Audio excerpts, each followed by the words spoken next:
বদ নজর খুব খারাপ জিনিস। খবরদার বাচ্চার এই কপালে টিপ দিয়ে বাচ্চাকে বাইরে নিয়ে যাবেন না। কথা বোঝা গেল না?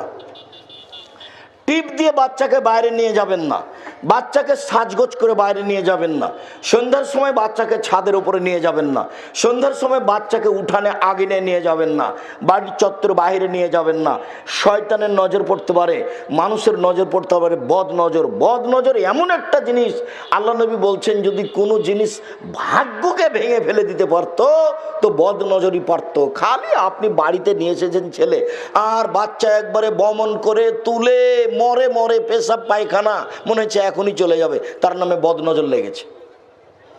বদ নজর কি জিনিস জানেন? 1 মিনিট, এই ছেলে, আপনারা স্বামী স্ত্রী বাড়িতে বসে আছেন, আপনার স্ত্রী আপনাকে বলছে শোনো, দেখছো মুরগির বাচ্চাগুলো কত সুন্দর সুন্দর হয়ে উঠেছে, তা আপনাকে দেখতে ডাকলো, তা আপনিও দেখলেন, স্বামী স্ত্রীর বাচ্চাগুলি দেখলেন।